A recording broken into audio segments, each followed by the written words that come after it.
ఎవరు లేరా ఇంట్లో? అందుకే నేను ఈ టైం అప్పుడు రమ్మన్నాను.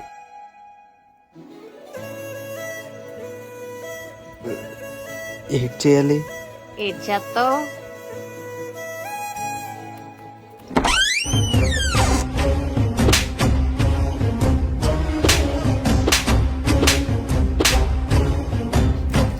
ఏడైందన్నా? ఏడైంది?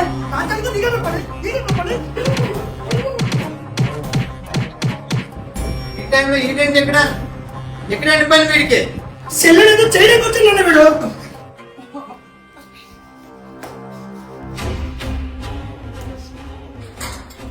వీళ్ళందరి కొడుకు మా ఇంట్లోకి రావడం ఏంటి? ఎంత అయిన ఉంటే మా ఇంట్లోకి వస్తారు నువ్వు? ఇద్దరం ప్రేమించుకున్నాం రా.